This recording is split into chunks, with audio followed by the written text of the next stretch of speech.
Le tabac est la première cause de cancer. Les idées reçues sur les risques liés au tabac sont nombreuses. En mai 2016, le gouvernement a lancé une nouvelle campagne de sensibilisation pour rétablir certaines vérités sur les risques du tabac sur la santé. Quels sont les véritables risques qui menacent les fumeurs? Y a-t-il des limites à ne pas dépasser? À partir de quel âge un fumeur peut-il développer un cancer du poumon? Pas avant 35 ans, mais j'en sais rien en fait. Aucune idée. Pour moi, il y aurait tous les âges. 20 ans. 30, 40 ans. Pas 25, 30 ans. Si on a fait fumer comme un pompier, on peut déclencher ça n'importe quand. Catherine Hill est épidémiologiste à Gustave-Roussy, le premier centre de lutte contre le cancer en Europe, situé à Villejuif dans le Val-de-Marne.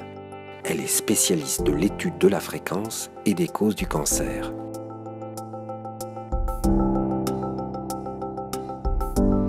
Le risque de mourir à cause du tabac augmente avec l'âge, mais le tabac tue aussi à 40 ans, par exemple par cancer du poumon.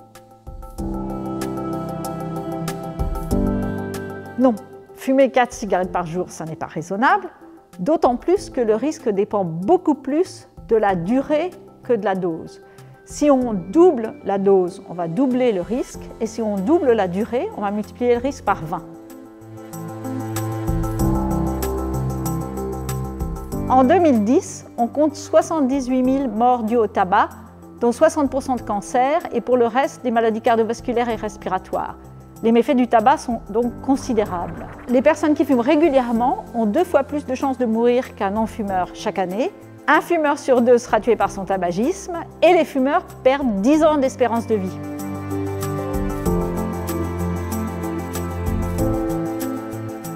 La mortalité attribuable au tabac augmente en France, mais en réalité, elle diminue chez les hommes un peu et elle augmente beaucoup chez les femmes.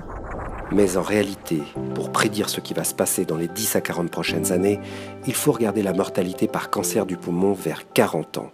Elle diminue de 6% par an depuis 1996 chez les hommes, car autrefois 75% des hommes fumaient contre 30% aujourd'hui.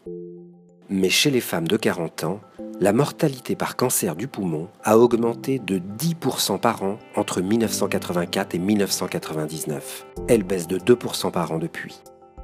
Les femmes qui avaient 40 ans en 1984 n'ont jamais fumé sérieusement, et celles qui avaient 40 ans en 1999 fument presque autant que les hommes de la même génération.